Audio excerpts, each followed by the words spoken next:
довести пациента до болезни, а потом эту болезнь уже лечить. Забудь врачей, которые повторяют одно и то же. Это ерунда, это вам кажется, все нормально. Вам нужно к психологу лечить голову. Меня такое не устраивает. Диеты, чистки, все это невозможно применять в долгосрочной перспективе. Организм нам всегда подает сигналы.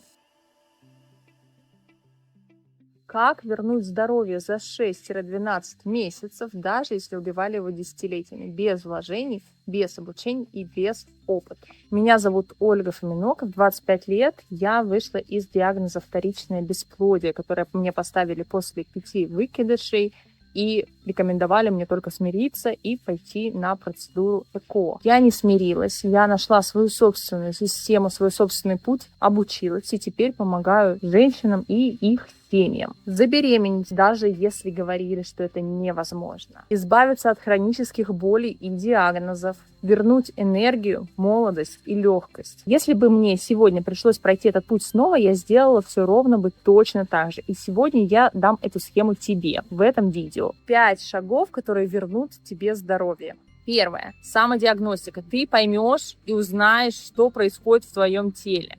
Анализы. Без них ты не сможешь понять, какие процессы идут в твоем организме. Изменение режима дня. Простые вещи, которые изменяют состояние тела быстрее всего. Коррекция питания. Без дефицитов, без диет и без жестких ограничений. Персональная схема. Это индивидуальный план, который реально сработает. В конце видео ты получишь полный чек-лист всех нюансов, чтобы ничего не упустить.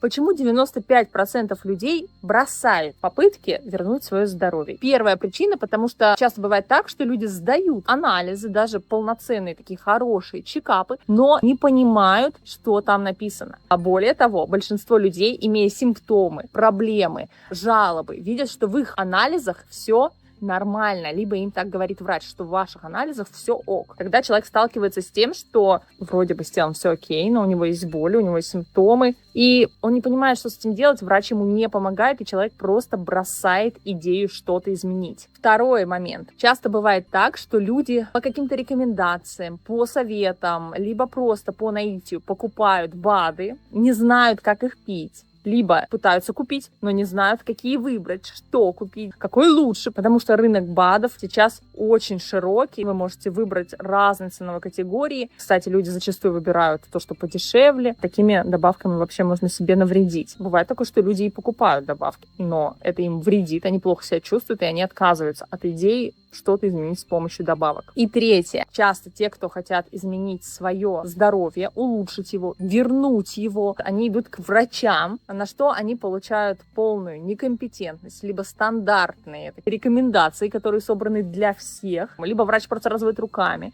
говорит, что вам нужно к психологу лечить голову, потому что в ваших анализах все нормально. Итог — это состояние, которое только ухудшается, здоровье, которое с годами не становится лучше, плюс разочарование в том, что ты сделал попытку, и у тебя не получилось, плюс ты еще и деньги потратил. Естественно, все это не радует человека, потому что человек выбирает модели, которые заведомо ложные, они не работают. Диеты, чистки, марафоны. Все это невозможно применять в долгосрочной перспективе, тело просто не выдерживает. Разовые консультации у специалистов. Да, в моменте это поможет, если особенно специалист хороший, он действительно хочет вам помочь, его интересует ваш классный отзыв. Но дальше-то вы что будете делать? Здоровье — это постоянно меняющаяся система, которую необходимо поддерживать. Один раз вы сходили, но это ведет к тому, что вам нужно постоянно будет к этому специалисту обращаться. И большинство людей не могут финансово себе это позволить. Либо бесплатная государственная медицина, где чекапы крайне ограниченные по составу, по своему. Они делаются раз в 4 года, и, конечно же, никто их нормально вам не будет читать, потому что, в принципе, на вас всем плевать. Никто из нас не ждет 5 лет, чтобы поменять в машине масло. Никто не ждет, пока машина поломается, чтобы с ней что-то делать. Почему же мы так относимся к своему телу? Ведь машину мы можем заменить, а тело у нас одно на всю жизнь. Поэтому сегодня мы будем идти другим путем, через систему, которая реально может вам помочь изменить свое здоровье в корне, улучшить его и поддерживать его на протяжении всей своей долгой жизни. В следующем блоке первый шаг — это самодиагностика. Уже за 5 минут ты поймешь, в каком состоянии твой организм. Первый шаг, как понять, что с тобой что-то не так. Забудь врачей, которые постоянно повторяют одно и то же. Это ерунда, это вам кажется, это вам нужно к психологу. Мамочка, успокойтесь, вам нужно лечить голову. Просто забудьте об этом. Организм нам всегда подает сигналы. Если ты эти сигналы игнорируешь, не замечаешь, что болезнь углубляется, начинает развиваться далее. Каждая наша жалоба, каждый какой-то прыщик, каждое пятнышко, каждая аллергия – это сигнал от вашего организма о том, что в нем что-то сейчас идет не так. Если вы это игнорируете, никто ничего не перерастает. Симптом уходит глубже в тело. Со временем мы получаем болезнь. Итак, простая самодиагностика. Мы ее проведем прямо сейчас с вами, вот прямо по этому видео. Первое. Кожа должна быть ровного цвета, гладкая, напитанная, без шелушений, без высыпаний. Если есть шелушение, кожа сухая, есть высыпание, есть фолликулярный кератоз, это такая как бы гусиная кожа. Это все симптом. Если есть пигментация, это симптом. Если появляются родинки, это симптом. Красные родинки – особенно яркий симптом. Второе. Волосы должны быть густые, крепкие, блестящие. Они не должны выпадать у вас пучками. Если волосы тусклые, лезут пучками, это явный симптом. Третье.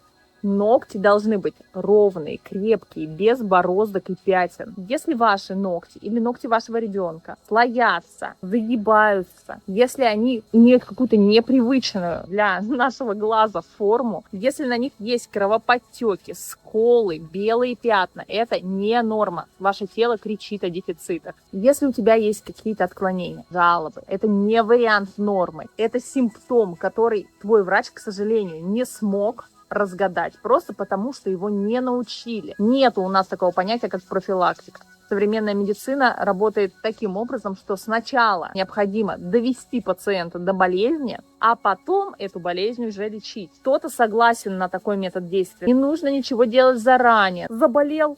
Ну вот лечись фармой. Но меня такое не устраивает. И многих людей, кто приходит ко мне, либо к другим специалистам, тоже это не устраивает. Они не хотят, чтобы кто-то из их семьи серьезно заболел. Поэтому они занимаются превенцией, то есть профилактикой. Я тебе скажу больше. Любой сигнал, который посылает твое тело, это касается не только внешнего вида, но также самочувствия, твоего психического состояния, депрессии, это любые психоневрологические расстройства, какие-то тики, нету температуры, есть температура постоянная, не потеешь в бане, болит живот, отрыжка. Это все симптомы, которые необходимо рассматривать в комплексе. Это только вершина айсберга, потому что у нас в базе знаний есть раздел с более чем 300 различными симптомами по месту их локализации, будь то кожа, рот, десны, зубы, язычок, ваше психоневрологическое состояние, ваши диагнозы. По всем по ним можно сделать огромное количество выводов о состоянии вашего тела. Вот что говорят участницы базы знаний. Я думала, у меня просто усталость, а когда разобрала свои симптомы, я реально поняла, что происходит с моим организмом. Участницы базы знаний говорят, что они годами ходят по врачам с усталостью, с какими-то болями, и никто ничего не может сказать. Либо ставят какие-то сложные, неизлечимые диагнозы. По факту, уже после просмотра раздела симптоматики базы знаний становится понятно,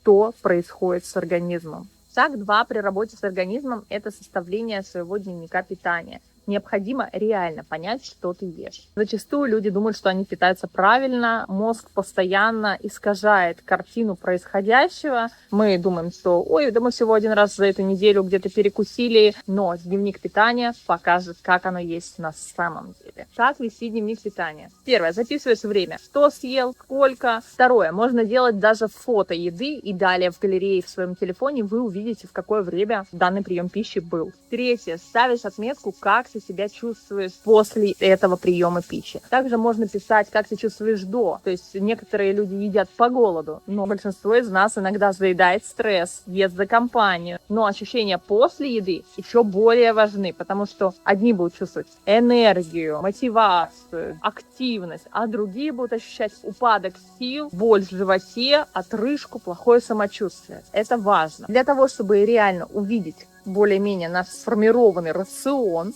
нам нужно замерить 5 дней по описанному мной сценарию. Без диет, без праздников, просто ваше обычное ежедневное питание. И тогда вы уже сможете сделать выводы, чего ли там достаточно. Вы воочию увидите, чем вы питаетесь каждый день. Зачем это нужно? Ну, во-первых, мы просто увидим, чего не хватает в рационе. Белки, жиры, углеводы, всего ли этого достаточно. Второе, мы увидим, как ваше питание на вас влияет. Одни будут чувствовать энергию, а другие будут чувствовать упадок энергии, перепады настроения, отрыжка, боль в животе. Это все также для нас симптомы, намеки о вашем реальном состоянии. Частый отзыв участниц базы знаний о дневнике питания такой, что я думала, мой рацион классный, сбалансированный, healthy, а оказалось там просто дофига сахара, не хватает белка, или я обалдела, сколько у меня приемов пищи каждый день. То есть девушки могут думать, что они один раз перекусили за неделю с коллегами, а когда они смотрят свой дневник питания, они видят, что такие перекусы, какие-то шоколадочки, конфеточки присутствуют каждый день, а это значит, что каждый день организм системы перегружены. Это важно отслеживать. В базе знаний у нас для этого есть рабочая тетрадь, которая уже полноценно составлена так, чтобы вам удобно было писать ваш дневник питания, делать по нему выводы. И также мы поддерживаем с кураторами в чате вас, чтобы правильно прочитать этот ваш дневник питания и скорректировать.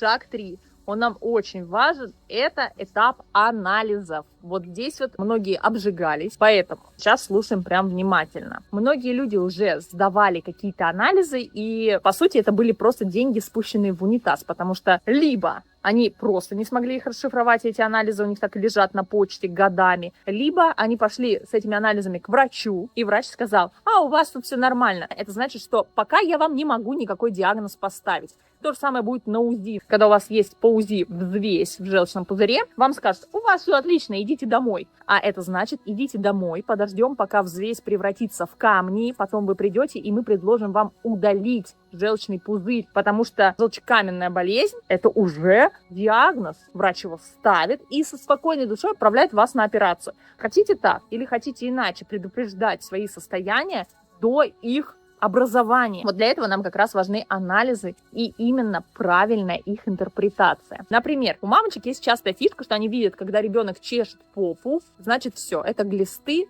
100% глисты, они уже боятся, уже бегут в аптеку, покупают там противоглистные препараты. Но зуд в заднем проходе зачастую это не про глистов, а про то, что у ребенка, например, от натуживания может быть микротрещинка, либо об изменении pH данного локуса, именно конкретно кишки.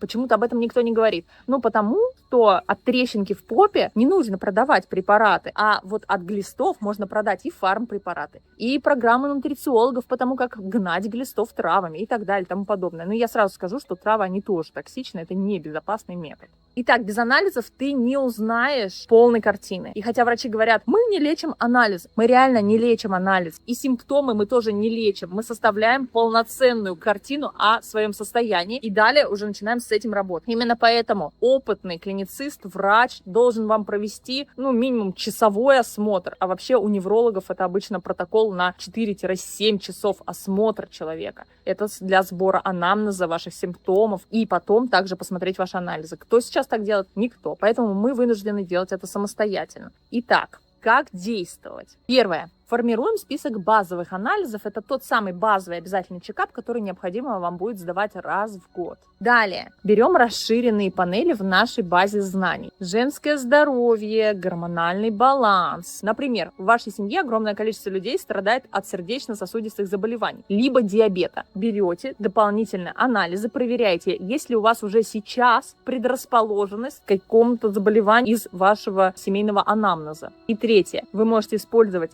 список анализов, которые я вам дам в конце видео. Это более-менее усредненный список анализов, который подойдет всем для проверки базово всех систем организма. Например, с помощью базы знаний мы обнаружили диабет у одного мужчины и онкозаболевание у другого. Это опять же сделали наши участницы, девочки сами, самостоятельно, просто сдали анализы своим мужьям. В итоге они пошли с этим к врачу, и врач подтвердил. Но сколько бы человек еще жил с этим состоянием, оно бы усугублялось, развивалось, и рано или поздно его бы убило, да, если бы не вовремя сданный чекап. Это очень важно. Пожалуйста, не забывайте об этом. Итак, 4-й пункт – это разбор анализов. Вот тут у тебя есть 2 варианта. Либо разбирать их самостоятельно, либо обратиться к специалисту. Вариант 1. У тебя есть проверенный специалист, который также нравится тебе как человек, то это большой шанс того, что он тебя не кинет, не заблокирует, а вышлет тебе результаты твоего разбора, что очень важно, потому что сейчас очень много в любой сфере мошенников, то есть мы должны обращаться только к тому специалисту, который нам отзывается не только как специалист, но и как человек. Специалист разбирает твои анализы, делает по ним резюме, общие выводы и отправляет их тебе.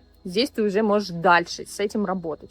2-й вариант. Ты разбираешься с анализами сама. Да, придется потратить время, особенно в первый раз, чтобы наработать навык, но в итоге ты сэкономишь тысячи и тысячи долларов, потому что если у тебя есть семья, качественные специалисты сейчас стоят достаточно дорого, и ваш чек работы со специалистом будет расти кратно количеству членов в вашей семье. Соответственно, навык разбора анализов – это очень полезный навык для каждого человека.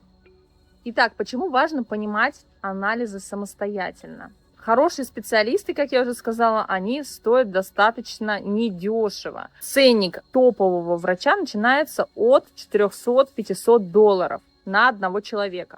Если у тебя семья из 3-4 человек или более, то, соответственно, сумма увеличивается многократно. А если необходима консультация не раз в год, а чаще, например, вы проверили анализы, там необходима коррекция, и потом снова нужно прийти на консультацию для проверки состояния, то сумма еще растет. И единственный выход здесь – это самому смочь прочитать свои анализы. Более того, если вы находитесь за границей, в путешествии, когда вы самостоятельно можете прочитать свои анализы, вы не зависите от компетенции специалиста, который вам попался. Понятно, что в своей стране вы можете ходить, выбирать еще, выбрать топового, не топового, хорошего, по отзывам. Но когда вы находитесь в путешествии, в разъездах, переехали в другую страну, вы еще ничего не знаете. И в экстренной ситуации умение чтения анализов реально спасает жизни. Особенно это касается мам, у кого маленькие детки. Когда вы можете элементарно общий анализ крови интерпретировать и понять, вирусная инфекция, бактериальная. Вот в таких условиях джунглей это очень важно, потому что, элементарно это может спасти жизнь вашего ребенка. В теме чтения анализов важные моменты. Обычные лаборатории дают усредненные референсы. Они одинаковые и для 3-летнего ребенка, для 50-летнего мужика, что, естественно, не так. Поэтому превентивные специалисты используют для чтения анализов превентивные нормы. Они учитывают возраст, пол, вес, текущее состояние, например, беременна женщина, не беременна. Это разные абсолютно группы лиц и разные для них нормы. Данные нормы превентивные, они показывают не просто нормальный показатель или нет, они показывают тенденцию, в которой вы двигаетесь. Где эти нормы взять? Первый вариант, как большинство специалистов это делают, это пойти и читать специализированную литературу. Большинство специализированной литературы в обновленных версиях, они обновляют данные по нормам. Читать исследования PubMed, читать специализированную литературу. Если вы хотите нормы для детей, вам нужен учебник по педиатрии, причем нужно соотнести несколько вариантов, прочитать последние исследования, понять, какой из них правильный. То есть это достаточно сложно человеку, который не обладает навыками и специализированными знаниями. Поэтому, когда я только начинала свою деятельность, когда я создавала базу знаний, я все эти нормы собрала в таблицы по возрастам, по полу, по весу, по состоянию. Те нормы всех популярных анализов, то есть там более 1000 различных показателей. Значит, второй вариант – это участвовать в таких проектах, как база знаний, например, где есть уже подробные данные по всем нормам. Потому что важно понимать не просто вот эти цифры, а видеть взаимосвязи между ними. Опять же, это, возможно, нелегко, но это стоит того. Другое дело, что таких проектов, как база знаний, нету, потому что база знаний абсолютно живой проект, где я постоянно эти данные обновляю. Это не курс, который ты один раз записал, и потом ты можешь его полностью только перезаписать. Нет, база знаний — это проект живой, где я постоянно обновляю данные в связи с последними исследованиями, прочитанными мной специализированными книгами и так далее. Благодаря базе знаний ты видишь не просто какие-то цифры, а именно их взаимосвязи. И таким образом ты можешь помогать с анализами не только себе, но и своим близким, своим друзьям, своим коллегам. реальный отзыв из базы знаний о том, что девушка годами ходила по врачам, не могли никак поставить диагноз, а в базе знаний она сама без специализированного образования за 2 недели поняла, что с ней, и решила эту проблему. Итак, наш 5-й основной шаг – это составление индивидуального плана. Главная проблема здесь – это почему готовые схемы, которые мы можем увидеть в интернете, в каких-то курсах, они не работают. Просто потому, что они не учитывают тебя. Диеты из интернета – это не про тебя. Универсальные схемы восстановления – это не про тебя. БАДы, которые помогают всем, это тоже не про тебя. Почему? Да потому что наш микробиом, который влияет на наше состояние кожи, работу мозга, на нашу иммунную систему, на ее состояние, он у нас индивидуальный, такой же, как отпечаток нашего пальца. У тебя свой гормональный баланс, это очень важно учитывать. У тебя свой уникальный образ жизни, и твоя схема должна его учитывать. Вывод в том, что это именно те причины, по которым медицина сейчас двигается в сторону максимальной персонализации назначений. Это значит, что каждому человеку свой индивидуальный персональный протокол. Как же тебе составить свой четкий персональный план оздоровления? Берем симптоматику, наблюдение за собой, берем анализы, их расшифровку, берем дневник питания, где видно, чего в избытке, а чего не хватает, корректируем режим дня, это очень важно и для стройной фигуры, и для уровня энергии, подбираем добавки, суперфуды, которые нужны именно тебе по показаниям. Где взять все данные по каждому из этапов? В базе знаний у нас есть все необходимые материалы, таблицы, пошаговые схемы, разборы. Врачи, нутрициологи, биохакеры участвуют в базе знаний и используют эту информацию. Возможно, именно твой специалист работает с тобой по материалам базы знаний. В итоге на базе знаний ты получаешь четкие алгоритмы. Просто бери и делай. Многие участницы избавляются от проблем, которые мучили их годами. Просто за 2-3 недели. И это возможно. Лечат неизлечимые болезни просто потому, что медицина не направлена сейчас на решение проблем. Это только снятие симптоматики. Но вы сами можете вернуть себе здоровье благодаря проекту базы знаний. Итак, что дальше? В следующем блоке у нас финальная система, которая поможет закрепить результаты и проработать здоровье всей своей семьи. Итак, собираем систему, которая реально у вас будет работать. Ты уже знаешь 5 ключевых шагов. Самодиагностика, дневник питания, изменение режима дня, анализы и составление индивидуального плана коррекции. Теперь как же это все превратить в систему, которая работает не только для тебя, но и для всей семьи? Проверяем свое состояние раз в год. База знаний тебе поможет сразу же отследить симптомы и понять, что с тобой не так. Делаем чекап анализов по списку, разбираем, что изменилось, что требует внимания. Ошибка большинства – ждать, пока прижмет. Но болезнь всегда легче предупредить, чем потом ее лечить.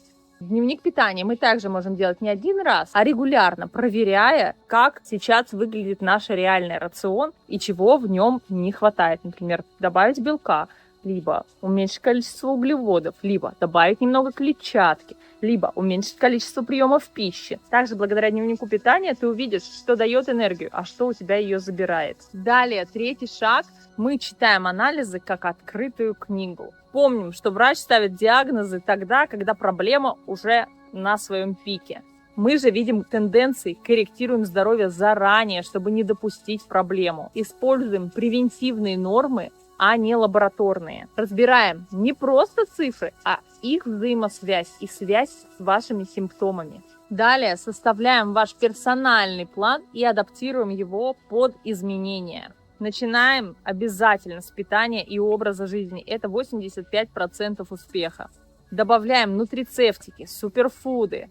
Отслеживаем изменения в течение 3 месяцев. При необходимости дополняем, либо меняем стратегию.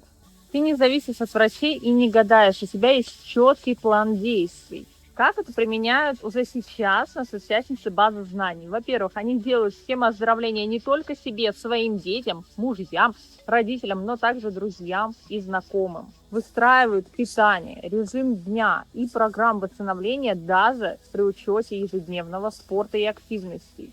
Управляют своим здоровьем и здоровьем своей семьи в любой ситуации, начиная от экстренных по типу ОРВИ, тошноты, боли в животе и заканчивая коррекцией гормональных нарушений, аутоиммунными заболеваниями.